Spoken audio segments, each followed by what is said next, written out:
आगे बढ़ते रायपुर बीजेपी के प्रदेश कार्यालय में खबरफास्ट संवाददाता पंकज विश्वकर्मा ने बीजेपी प्रदेश महामंत्री ओपी चौधरी से खास बातचीत की।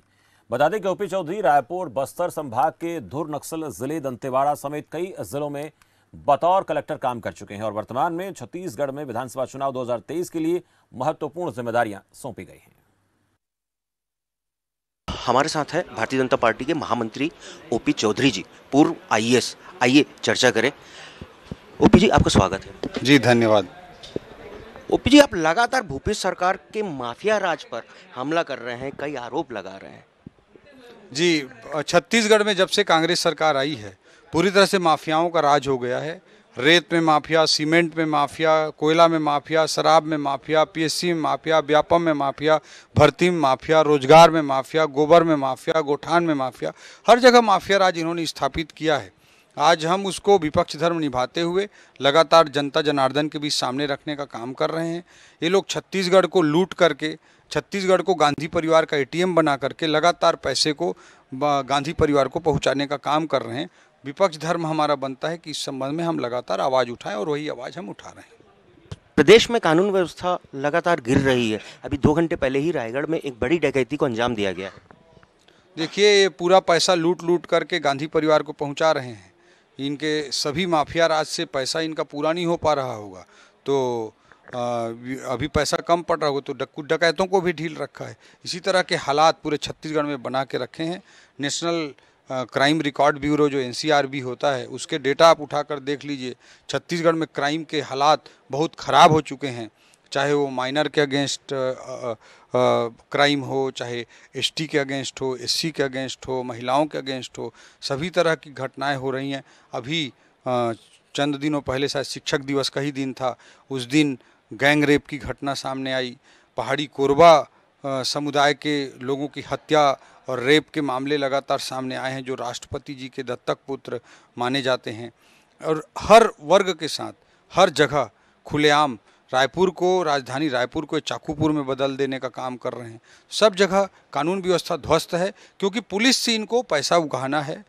पुलिस का पूरी तरह से अपराधीकरण कर दिया गया है। अपराधियों के माध्यम से पुलिस को संचालित करने का पाप ये सरकार कर रही है। ये ट्रांसफ़र पोस्टिंग में पैसा के आधार पर ट्रांसफ़र पोस्टिंग कर रहे हैं, ट्रांसफ़र उद्योग चला रहे हैं, इसीलिए क्राइम इस कदर बढ़ रहा है। आपने अभी 2 दिन पूर्व ही एक वीडियो का जिक्र किया था जिसमें कांग्रेस के विधायक पैसा ले रहे हैं। आज भी एक वीडियो भारतीय जनता पार्टी से जारी हुआ है जिसमें कांग्रेस के विधायक पैसा की लेन देन से संबंधित बातचीत कर रहे हैं।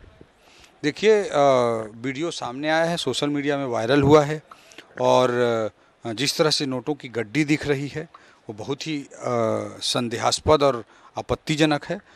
भूपेश बघेल जी में जरा भी नैतिकता बाकी है तो सीबीआई जांच के लिए उनको सौंप देना चाहिए। अगर वीडियो को सही मानते हैं तो कार्रवाई करना चाहिए। वीडियो में अगर 1% भी उनको संदेह और जरा भी नैतिकता बाकी है तो सीबीआई जांच के लिए उसको सौंप देना चाहिए। आप बतौर कलेक्टर दंतेवाड़ा आपने कई शिक्षा में योजनाएं शुरू की थी, तमन्ना, नन्हे परिंदे, छूलो आसमान, शिक्षा शहर, लाइवलीहुड कॉलेज। आज बतौर राजनेता यदि आप उन क्षेत्रों में जाते हैं तो इन योजनाओं की क्या परिस्थिति देखते हैं? सारी राजनीति से अलग मेरे आत्मिक संतुष्टि का ये विषय है कि मैं दंतेवाड़ा के युवा भाई बहनों के लिए, या राजधानी रायपुर में रहते हुए यहाँ के भाई बहनों के लिए, या जांजगीर चांपा जिले में कलेक्टर रहते हुए, हर जगह मैं आने वाली पीढ़ी के बेहतर भविष्य निर्माण के लिए मैं बहुत कुछ कर पाया, उसकी मुझे आत्मिक संतुष्टि है। और इसे मैं राजनीति से अलग होकर भी देखता हूँ।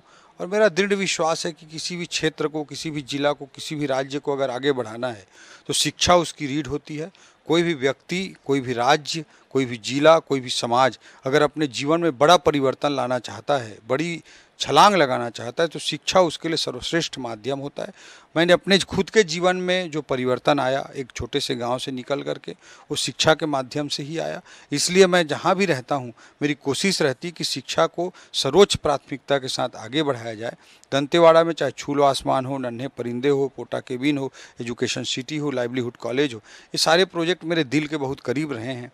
और उनमें से कुछ प्रोजेक्ट चल पा रहे हैं। जनता का, मीडिया का, सबका काफ़ी दबाव है, बट फिर भी जिस स्तर पर ध्यान देना चाहिए, सरकार उनके साथ सौतेला व्यवहार करती है कि भाजपा के समय की परियोजनाएं हैं या ओपी चौधरी से जुड़ी हुई उनके द्वारा चालू की गई परियोजनाएं हैं, तो उस तरह की भावना नहीं रखनी चाहिए। अनेक बिल्डिंगों में पुताई तक नहीं हो पा रही, वो देखकर दर्द होता है।